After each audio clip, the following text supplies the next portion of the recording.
champions, winners. You are winners. Oh, I'd love to have you a job.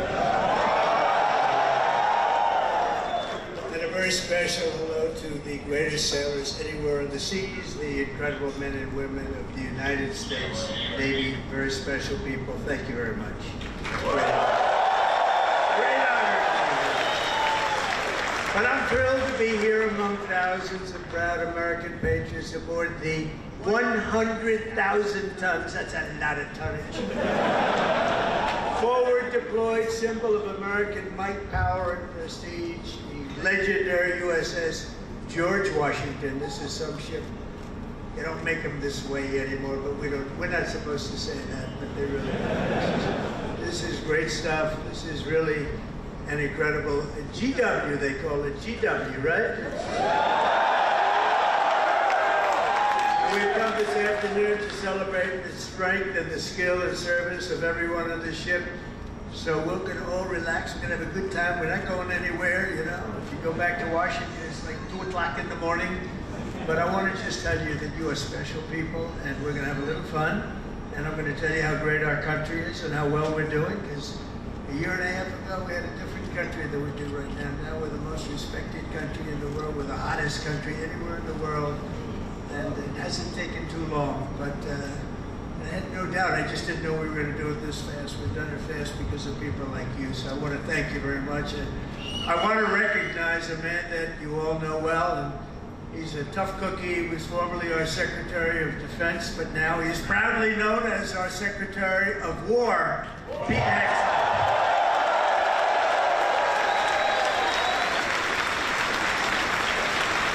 You know, I don't say this. He gave up a hell of a job. They were going to pay him millions of dollars. They didn't want him to leave. That crazy fox said he wanted to leave. But he wanted, you know, every time I'd go on that show, all they wanted to talk about is the military. And they said, you know, if I ever do this, I'm going to bring this guy along with me. He knew more about it than anybody. He didn't want to be doing the other stuff. And he had a chance. He could have made so much money. He wouldn't have known. He didn't want that. This is what you wanted. He's so happy now. Those drug ships aren't coming in anymore. We can't find a ship. There's no ships coming in with drugs, you know. It's like, he's been incredible, so thank you very much. You gave up a lot. We appreciate it. Thank you. And unlike past administrations, we will not be politically correct. You don't mind that, do you? When it comes to defending the United States, we're no longer politically correct. We're going to defend our country any way we have to. That's usually not the politically correct way. From now on, if we're in a war, we're going to win the war. We're going to win it like nobody ever before. You know, we'd go in, we'd blast the hell out of countries. You shouldn't have gone in. By the way, if you don't go in, that's even better. We don't have to go in peace through strength. But, you know, we'd go in, we'd win, and then we'd leave. They used to say, to the victor belong the spoils. Well, we'd be the victor, then we'd leave. There's been people that didn't know what the hell they were doing. But we're also very honored to be joined by hundreds of our incredible Japanese partners, and they are incredible. Thank you very much.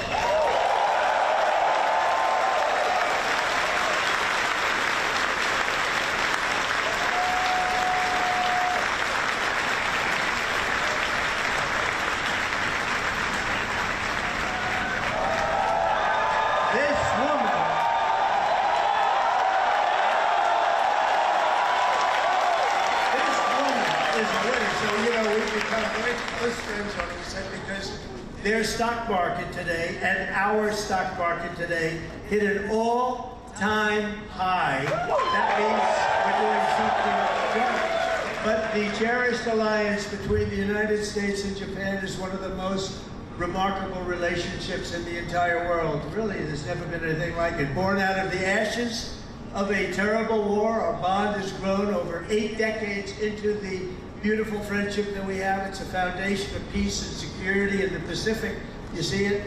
So on behalf of all American sailors stationed in this beautiful country, let's hear it for our allies and the Japanese self-defense forces and all of the Japanese people that we love and respect. And I have such respect for Japan and the country. And now I have a really great respect for the new and incredible Prime Minister. And I have to say this, the first female Prime Minister.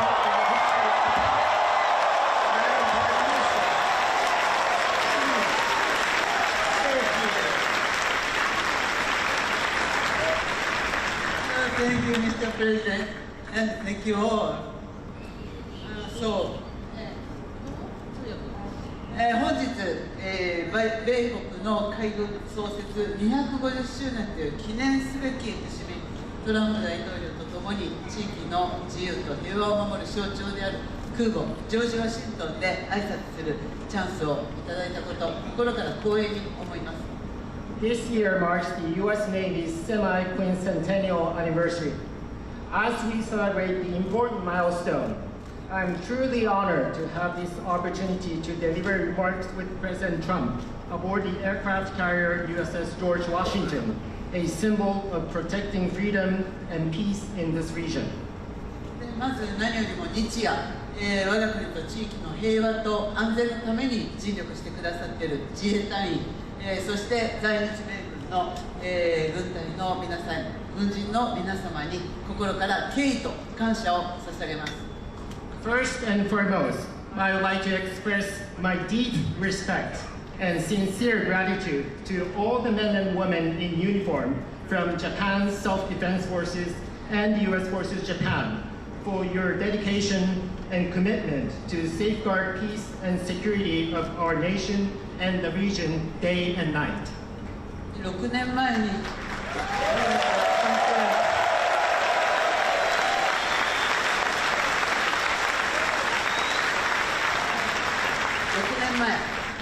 2日の地で、トランプ大統領と、亡くなった安倍晋三、総理が、日米が共に手を取り合って、この地域の平和と安全を確保していくという決意を示しました。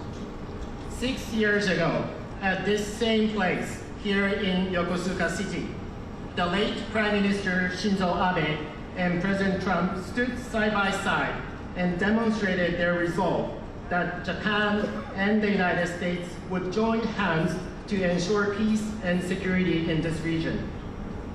今ここに再び日米の最高指揮官が並び立ったこの機会に、私はその決意を引き継ぎ、インド太平洋を自由で開かれたものとし、そして地域の平和と繁栄の礎とする決意を新たにしました。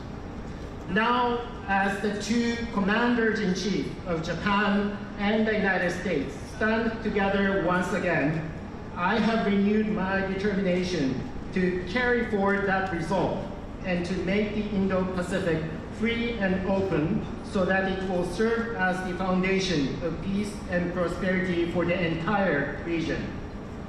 今、我々はかつてないほど厳しい安全保障環境に直面しています。平和は言葉だけではなく、確固たる決意と行動によってこそ守られます。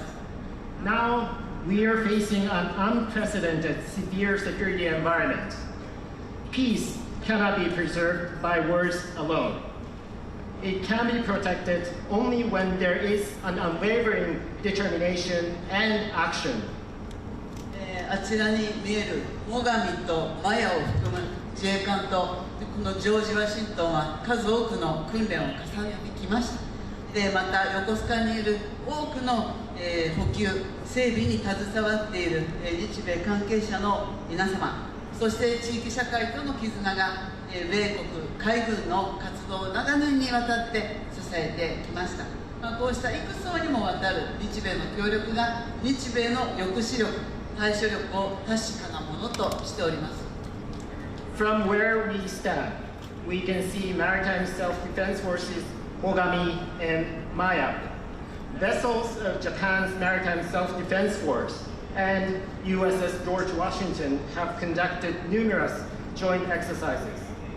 Just as importantly, there are so many Japanese and American personnel working for logistics and maintenance here in Yokosuka. And there's also a strong sense of bond with the local community here. Those are what have been supporting the activities of U.S. Navy over the years. There is no doubt that such multi-layered Japan-U.S. cooperation is what makes it possible for us to ensure the credibility of our two nations' deterrence and response capabilities. 私は決意しています。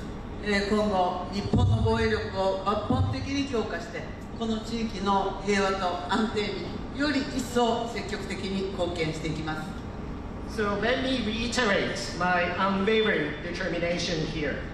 Japan is committed to fundamentally reinforce its defense capabilities, and Japan is ready to contribute even more proactively to peace and stability of the region. そのことによりトランプ大統領とともに世界で最も偉大な同盟になった日米同盟をさらなる高みに引き上げてまいります。 Through these efforts, together with President Trump, I am determined to elevate the Japan-US alliance, which has already become the greatest alliance in the world, to even greater heights. 日米は共に帆を掲げ自由で開かれた海を進みます。この横須賀から紡がれる航路は日米の絆を輝く未来へと導くことを確信しています。 Japan and the United States will advance together with our sails raised high across a free and open sea. And I am very confident that the sea route from Yokosuka will make our bond even stronger and stronger and bring our two nations on the path to a shining future. Thank you.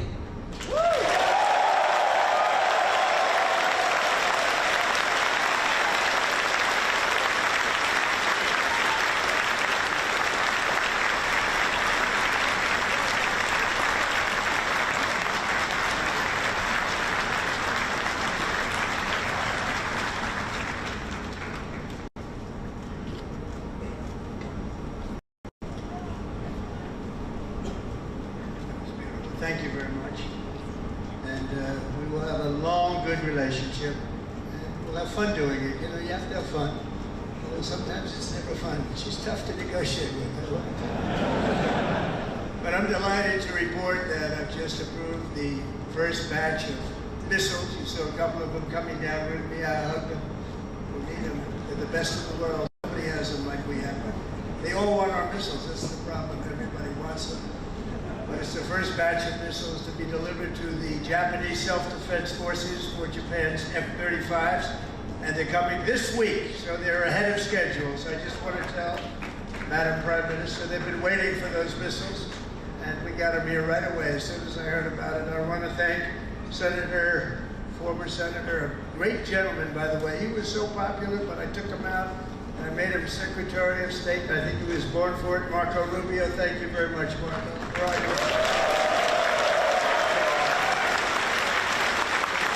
job. He was born for it. Ambassador George Glass, thank you very much. Good job you're doing. Thank you. Many of our outstanding uniform leaders with us today, including the head of the Indo-Pacific Command, Admiral Samuel Aparo. Where is Samuel? Hello. Good, but he's a good-looking chief. Make a movie with these guys. They're like Central. Look at this people. Commander of the U.S. Forces, Japan, General Stephen Jost. Thank you, Steve. The commander of the 7th. Oh, that's a big deal. So I think you want to switch jobs for 1 week, only for 1 week. 7th Fleet, big stuff. Vice Admiral Fred Kacher. Fred, thank you very much. And the commander of Carrier Strike, Group 5, Rear Admiral Eric Pappy Andoze.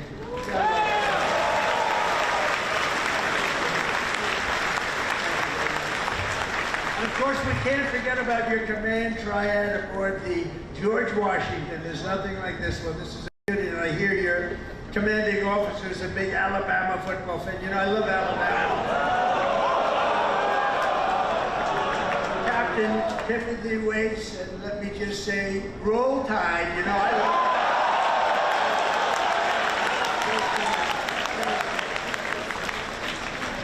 it was a hell of a game this week. I don't know how you pull that one out. If you didn't win, I wouldn't have mentioned it. I would have just introduced you. But you came back from oblivion. Isn't that nice coming back?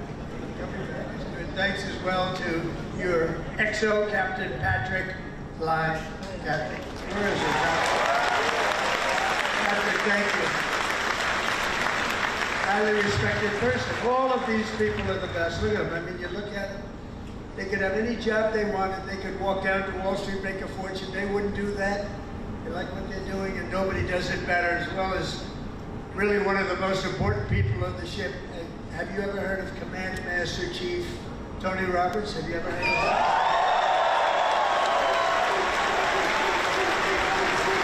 Wherever you are, where's Tony? Thank you, Tony. He's a popular guy. And as many of you know, this month we're celebrating a truly momentous anniversary. 250 years of courage and pride, honor and victory by the United States Navy. 250 years, can you imagine?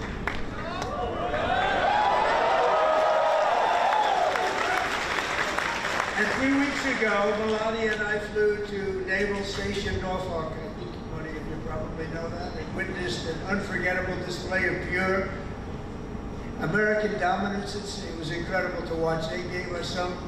Then I said, slow it down, costs a lot of money. Let's save it. Let's relax. They gave us some great display, from the thunderous roar of the guided missile destroyers, never saw anything like it, to the spectacular sight of nuclear submarines all over the place, to the unstoppable force of another great American aircraft carrier. One thing was clear, that no enemy will ever even dream of threatening America's Navy. There's no Navy even close, not even close. You hear about some of them doing ships, but nobody can do what we do. Nobody has what we have. We also have the best equipment that rides along in those ships. You see that nobody makes equipment like we do. Nobody makes the ammunition, the weapons, the missiles, planes, none of them. And if they do, the American sailor stands ready to crush them and sink them and wreck them and blast them into oblivion, right?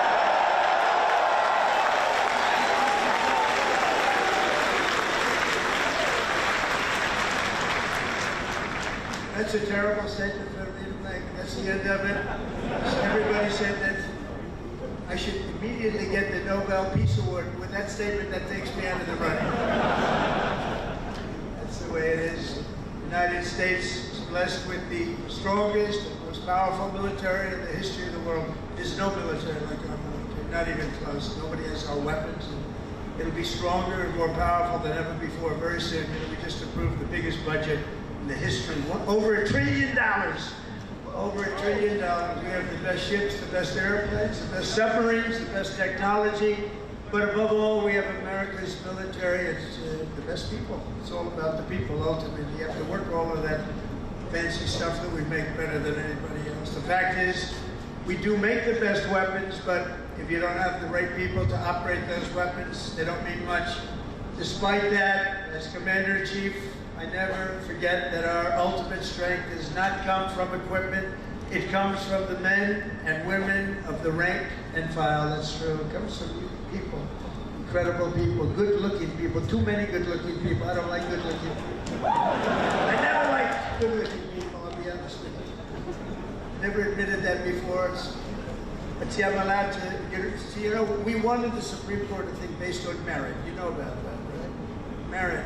Everything now in our country is based on merit, and that's why I look at you and I see nothing but merit. It's great to have a country back where we can go by merit now. We don't go by anything else except for talent and work and hard work, and it's such a big win. That was such one of the most important wins. The will, patriotism, and spirit in your hearts is our single greatest weapon. The strength that you have is unbelievable. That's why, as we make a record investment in our military, we've never spent so much, and we've never spent it more wisely, because now we watch it. We spend it properly. I'm also supporting an across-the-board pay raise for every sailor. If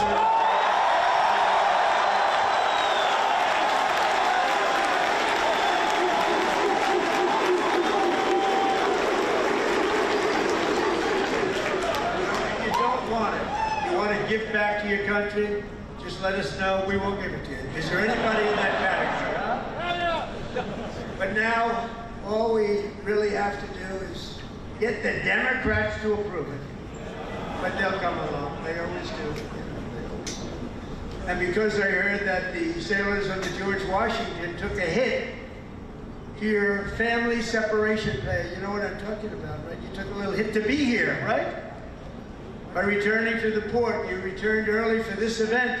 I am delighted to announce that as your sort of boss, I don't feel like your boss, but I guess I am. I should be happy about this one. At my direction, we're going to make sure that you receive the full amount that you were owed for the deployment. And we're not going to deduct anything because you came in to listen to your commander. I'd like to be an admiral. I always wanted to be an admiral. Don't tell the other people that I love so much. You know, they sit around the table and have all those beautiful stars, stripes. But I'll tell you what I love. I will always love the admirals. I love those uniforms.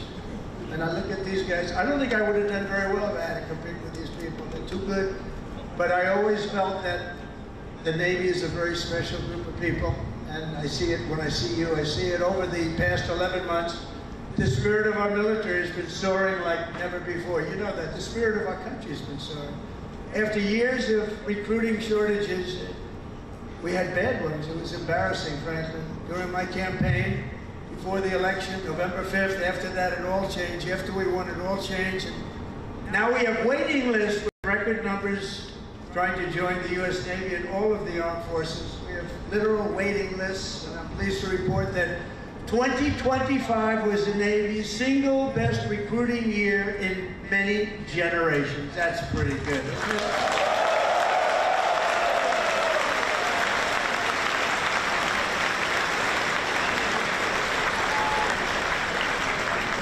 But, you know, think of it. It seems like I've been up here so long, and it seems like I've been doing this for a long time and a half. We had a great first term, but nothing like what's happening now. We had the greatest economy in the history of our country. I rebuilt the military in the first term, and then they gave a lot of it away to Afghanistan. But it was really just a tiny speck, but it was the concept of what it was. But we rebuilt the military, and we did so many things in the first term, but we're blowing it away right now. But think of it, just 1 year ago, I was in the middle of a campaign. Can you believe that? It doesn't feel that way. I said, you know, you're right. It's not November 5th yet. We have another week or so to go. I was campaigning 1 year ago. And look at all the things that we've done since this unbelievable day, November 5th. That's when it all changed. When we won on November 5th, it all changed, and we went from a country that wasn't respected and a lot of people that had no spirit. That includes joining the police, the fire departments. They didn't want to join. After that, they started joining, and it seems like 10 years ago, not less than a year. Think of it, less than a year ago, I was campaigning. You know, we won the second election by a lot, so we had to just prove it by winning the third by too big to rig, I called it. It was too big to rig. And it was an amazing victory. And thank goodness we won, because we were in big trouble. We were in big trouble. But the new recruits, every piece of stuff. These 4.5 acres of power and steel are the front line of American freedom in the Pacific. Every day you're taking risks to keep our country safe and to defend peace and security in this incredible part of the world, working with Japan, working with other nations. I just left Malaysia. We stopped a big war with, you know that, we stopped 8 wars. Can you imagine? In 8 months, I stopped 8 wars. Like, I stopped a war month. Think of that. That's pretty good. But I just left Malaysia. Thank them, because they helped us very much with one of them, and actually for even a second, they're great people, and they send their regards. I spent a day there with the Prime Minister, and we had a good time. But you carry out your mission bravely, you carried it out brilliantly, and on behalf of all Americans, I just want to say, and I came over to say it loud and clear, thank you very much. Thank you.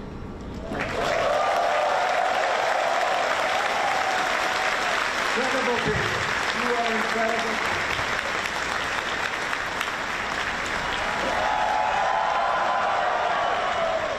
They actually have the best location. Because if they're really good looking, they end up in Hollywood. You're not going to end in Hollywood. They can just see the back of your head. Look at all the fake news back there. But 2 years ago, Naval Air Crewman 3rd Class James McCall was just a few months into his first fleet tour with the Golden Falcons helicopter squadron when he and his crew were called on a search and rescue mission to find 3 missing Navy divers. Incredible, brave guys and divers. But they were stranded at sea right off the Japanese coast. They were exhausted and assuming they were going to die. They assumed they were going to die.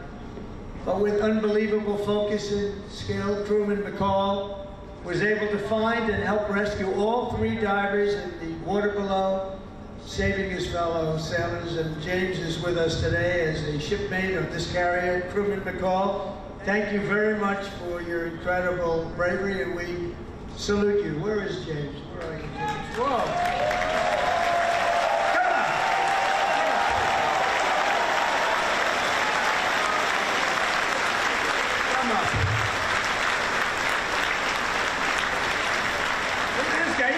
Guy.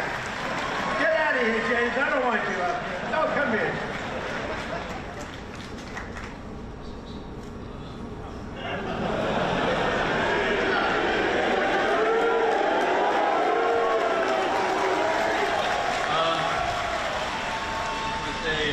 Appreciate all my fellow shipmates, what I did back then in Iwakuni. It was heartbreaking for losing those loved ones down there, but we brought some back whenever we went down there.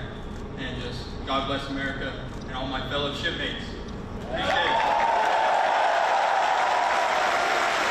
And say that, Larry.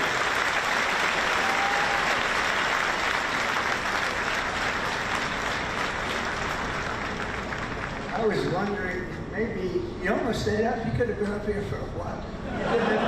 He's going to be running for office next week. You will. Great job, James. A lot of bravery, too. But as James' story reminds us, the Navy is a family and a team, and each of you has a vital role to play. Gathered here this afternoon are some of those whose toil and sweat gets our magnificent planes in the air and brings them safely back home. We have the shooters and the gear dogs and the paddles and the white shirts and, of course, the blue shirts, the yellow shirts, the red shirts. And all over the hangar bay, I want to thank you all. You're incredible people. I saw some of you there. We're rushing to get down here. They want to take pictures up there, you know. Very aggressive people. Sir, can I have a picture? They're supposed to be standing at attention. Sir, can I have a picture, sir? Yeah. You know what I'm talking about, right? Very aggressive. But I think they're great. We also have a real genius and these people are incredible, who maintain the largest and most complex machine ever built, are amazing mechanics and engineers on the...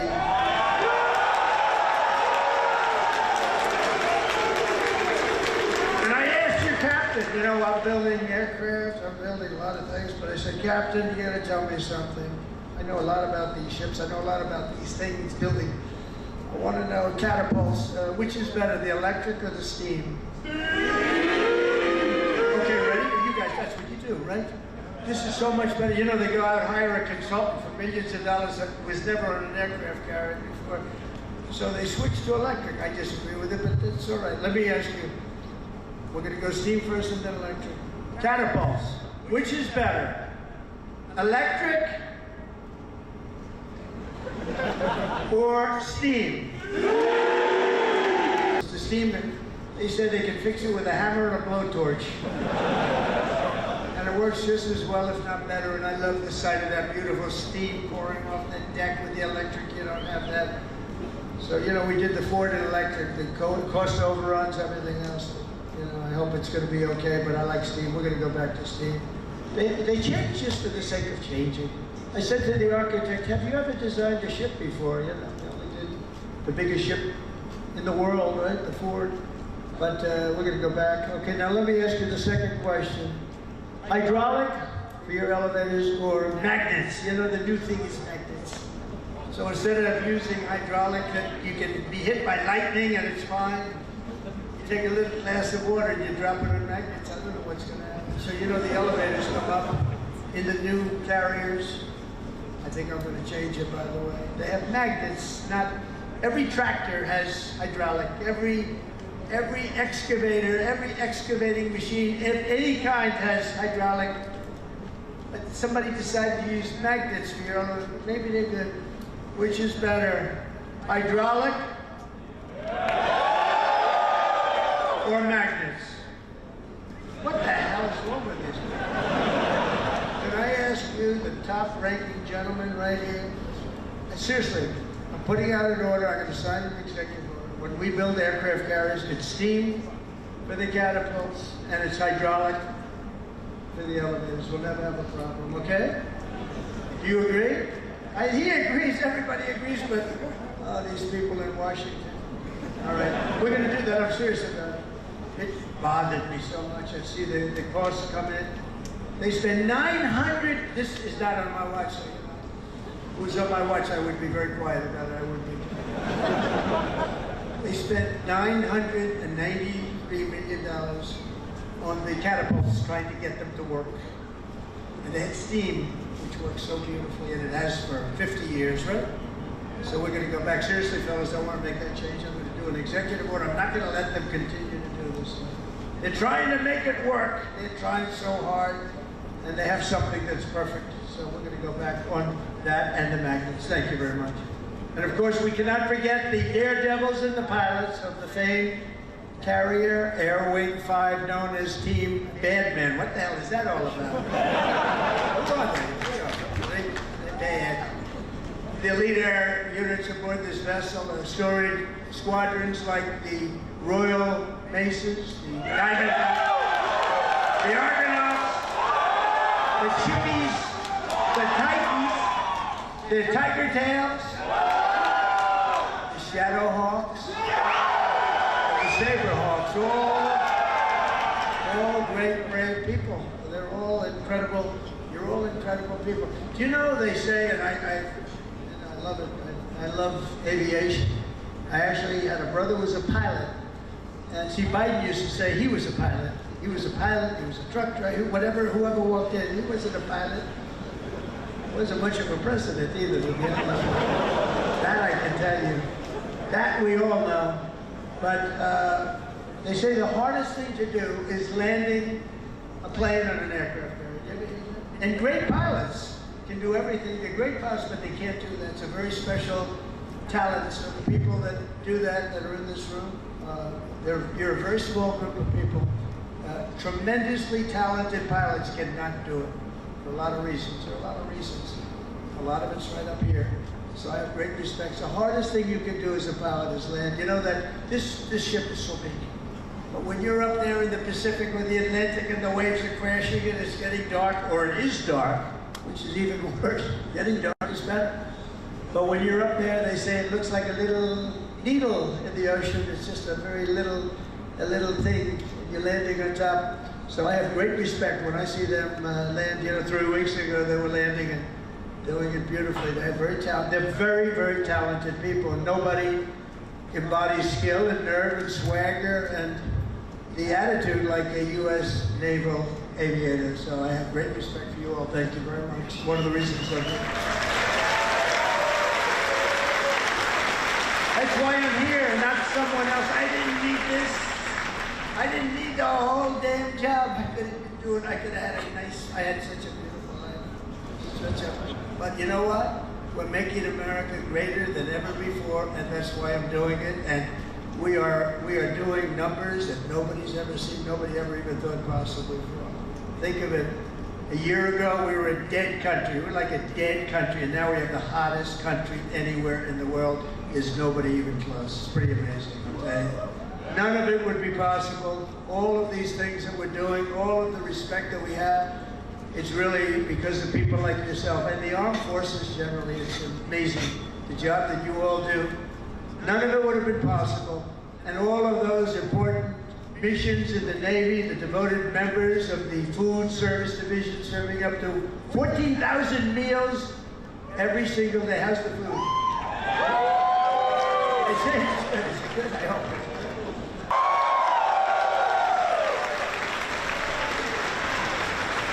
But together, the sailors here today give your very best to our nation. And as your Commander-in-Chief, I'm fighting every single day to ensure that we give you our very best also. We do.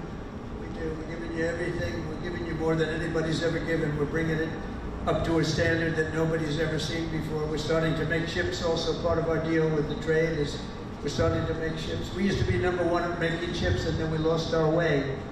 But now we're starting to make ships again, and we'll do it very soon. It's not going to take that long, but it's a process. It's not like making a bullet. It's not like making a big, long process. We've got it going, though, I think, in the right direction. I think within a short period of time, the Philadelphia yards, as an example, is now owned by a group that's going to be making a lot of ships, a good group of people. And we're going to be working also with Japan on making ships. We're going to make a lot of ships again. Used to think of it, we were number one, and then over the years they just lost their way. They started making other things, they stopped making ships, so we're going to be making ships again. With more than, think of this, $17 trillion, trillion with a T, pouring into the United States of America from all over the world. And that's the biggest number in the history of any country. And by the time, and this is in 8 months, really, we're here 9, but this is in 8 months, over $17 trillion. As an example, the last administration did less than $1 trillion in 4 years. We did more than 17 trillion in 8 months. And I think by the time we finish up our first year, we're going to be over 20 or $21 trillion of money coming into our country. And I want to thank Japan, because Japan is making big investments into the United States, and they're very happy because the stock market's got up very nicely. We've made Japan a lot of money, it's okay, but they're a big investor in our country, and we like that. But think of those numbers. We weren't doing anywhere near. We were laughed at, and now they're all saying they've never seen anything like what's happened in such a short period of time.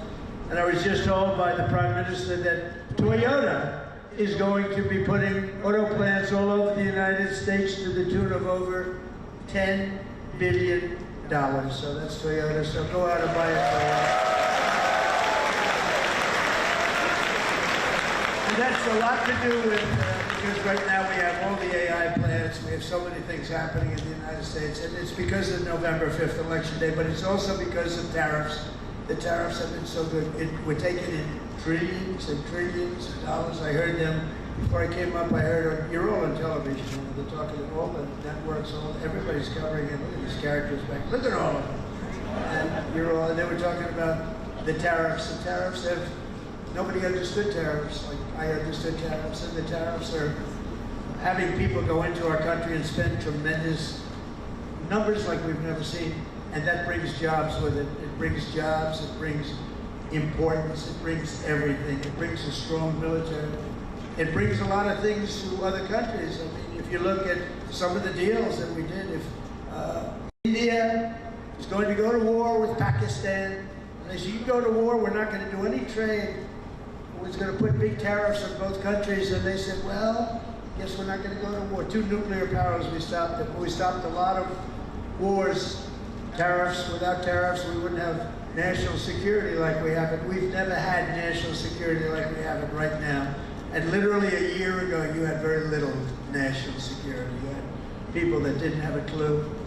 American strength is roaring back like never before, and with your help, America is respected once more, and it is respected at levels that we haven't seen before. On my first day back at the White House, I deployed the men and women of the United States military to stop the invasion on our southern border. Right? It was an invasion, losing hundreds of thousands of people to fentanyl and to drugs, and now we have the most secure border in American history. For 5 months, they said zero, no people came into our country illegally. They came in through a legal process, but nobody came in through the southern border. Can you imagine? Even it's hard to believe that, because, and we do have it tight as a drum, but that's what we have to have. If you don't have borders, if you don't have a fair media, you need certain things. You need a good, fair media. They're getting better. They're not there yet, that I can tell you. But they're getting better. But you need borders. You got to have borders in a country, or you don't have a country. And now we have a border that the likes of which this country has never seen before. And people respect us for it. With the help of our war fighters, we're decimating the savage drug cartels that poison our people. 200,000 people, maybe more than that, died last year because of what came into our country. Through an open border policy where 25 million people poured into our country, totally unvetted, totally unchecked. They came from prisons. They came from mental institutions and insane asylums. They were drug dealers. They were bad people. 11,388 were murderers, half of which committed unforced error. And we're also straightening out our cities. You know, Washington, D.C., our beautiful capital, was a killing mess. People getting killed all the time. It was very high crime. And we sent in our National Guard, again, great people. And I don't say they were totally politically correct, that's okay. And now it's a very safe, now it's considered a very safe. It took 12 days.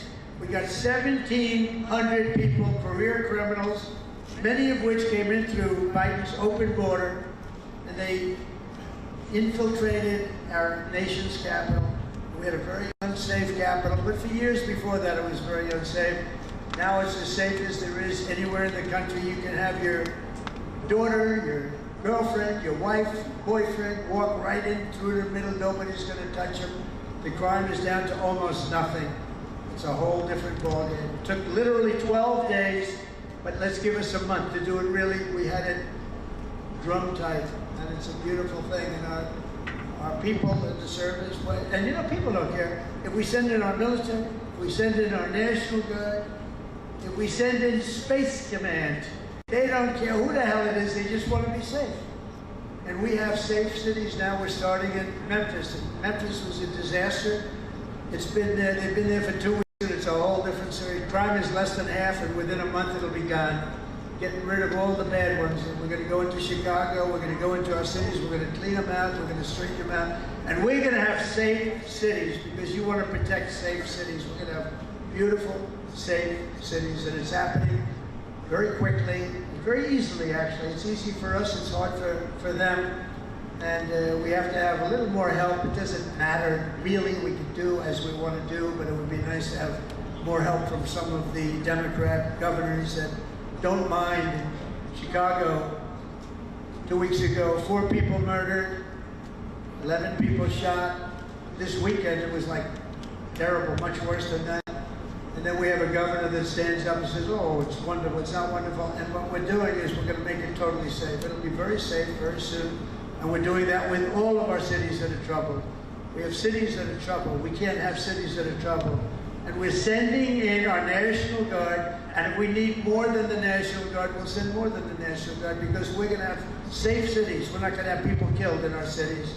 And whether people like that or not, that's what we're doing. And you've been watching what our missiles do to boats and ships and submarines. How about the submarine? They said, no, that was just fishing. The radical left Democrats said, well, it was a submarine, but they were just fishing. Submarines don't go fishing, do they? You know more about submarines than I do. You have a beauty park outside. This is a submarine, and you know what it was designed for? Transporting drugs, and it got hit.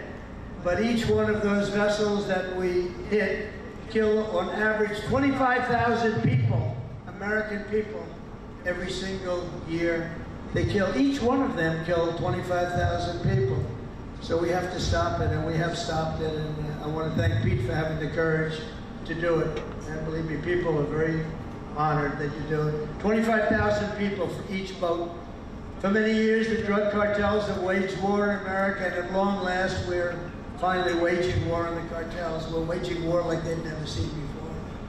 And we're going to win that battle. We're winning it already. The sea, I mean, the only problem is nobody wants to go into the sea anymore. Even the fishing boats, they say, let's take a pass. But they don't want that. But we're knocking them out one by one. And very importantly, we've stopped, almost stopped completely, the drugs coming in by sea. And now we'll stop the drugs coming in by land. That's going to be very easy. More importantly, we're ending wars. We're ending wars all over this planet. And as you know, and I said before, I ended 8 wars in 8 months, the most of any president in history. No president that we know has ever ended any war. A lot of them go into wars. But this includes Kosovo and Serbia, the Congo and Rwanda. Pakistan and India, Israel and Iran, you saw that. How about those B-2 bombers? They went in there, they took out that nuclear capability. They would have had, Iran would have had a nuclear weapon within 2 months. Not anymore. Egypt and Ethiopia, Armenia and Azerbaijan, that was going on for 35 years, big, horrible war. And just this month we ended the war in Gaza, in the Middle East. We ended the war in the Middle East. Nobody thought it was possible. And we also just signed a deal in Malaysia between a war that was just starting, Cambodia and Thailand. So we saved millions and millions of lives, and I did it mostly verbally. We didn't have to get you involved. When we don't get you involved, that's a good thing. We don't want you to get involved. If I can avoid you getting involved, if I have an ability to do things that maybe other people don't, when we see things, but we stopped a lot of those wars based on trade and tariffs and penalties. You know, they're getting all ready to fight, and then we tell them, no more trading with the United States, we're putting tariffs on your nation, et cetera, et cetera. It's called national security for us, but it's really national security for the whole world, and everywhere we go, America is actually making peace, and it's peace through strength. When they look at this, when they look at you people, they say, we're not going to mess around with the States. I call him Jerome Too Late Powell. But despite having a totally grossly incompetent guy, we have, we blow through it because we're doing so well. Inflation has been defeated, and workers' wages are rising at the fastest pace in 60 years, and that includes your wages. They're rising at the fastest pace. The workers, I'm not talking about the rich people. Rich people, everyone's doing well. Everyone in our country is now doing well. My first term, we built the greatest economy in the history of the world. We had an economy like nobody has seen before. Now we're doing it again, but this time actually it's going to be much bigger, much stronger. I told you $17 trillion, but it's going to be $21 trillion. And that's numbers that have never been heard of before. Much bigger than any other country in the world by literally $16 trillion. It's amazing. The sailors of the ship sacrificed so much for our country, and the president, and I will tell you, the president standing right up here loves you. I respect you and I love you. And I'm giving everything I have to make sure that when you get home, you find an America that is safe and proud and sovereign and free. One service member who reminds us that we're working for you and for everybody and for our country is Chief Warrant Officer Will Hightower, who serves on the George Washington in the all-important deck department. Do you know what the deck department is? I have no idea. But they do. In April 2024, Will sailed away from Norfolk, leaving behind his wonderful wife, Megan, their precious 6-year-old daughter, and their 1-year-old son. The past 12 months, he has only been home for 3 weeks total, 3 weeks. An enormous sacrifice, very tough on the family, but an experience everyone on the ship really knows very well. In February, Will's tour will come to an end, and he will finally be going home just in time for his daughter's birthday. So Will, I want to thank you together with all of those people that go through the same thing. I want to really thank, where is Will? Is Will around here? Where is Will? Wow, look at him. It's a good looking people here. That's great, Will. How does it feel? Good? That's good. It feels amazing. That's fantastic. That's fantastic. See, in the old days I'd say, does your wife still love you? But I don't do that anymore. Does your wife still love you? Yes. Do you still love your wife? Every day. That's good. Okay, that's good. No, that's good. Beautiful. Say I love you, Bill, right? And just in conclusion, every sailor here today inherits a legacy of valor and grit and glory unmatched in the long history of mankind's voyage on the seas. It's a voyage like nobody's ever had like you have. For 2.5 centuries, America's Navy has preserved the vision of our first Commander-in-Chief, who gave this ship its storied name, its righteous soul, and its timeless motto. First in war, first in peace. Very famous phrase, George Washington. After 250 years, that is exactly what our country is today. It's first in war, first in peace, first in wealth, first in power, first in science, first in spirit, and first in freedom. We went through 4 bad years, but now America will always be first again. you have the right person up here. You have somebody that understands a lot of different subjects. We're going to be bigger, better, stronger, and more important, really, frankly, to the world. Japan respects us. If you see what's going on all over the world, they're respecting us again. They respect us like never before. The treatment they gave me all over as I go around to different countries is great, but it's really a respect for me, but it's a bigger respect for our country. They respect our country again. They didn't respect our country just a few years ago. From Boston Harbor to Hampton Roads, and from Caribbean Sea to the Red Sea, from the Atlantic to the Pacific, and from the Persian Gulf to what is now known as the Gulf of America. Isn't it nice? They say it now routinely. I heard the news today. The Gulf of America, weather is wonderful. They don't say it with a smile. It's called the Gulf of America. How did that happen, right? And it took me, you know, for many years I said, why is it called the Gulf of Mexico when we seem to have the shore? Well, we do. We have 92% of the shoreline. So I said, you know, when we make it back, that if, when, too big to rig, we made it too big to rig. I said, get out and vote, too big to rig, make it that way.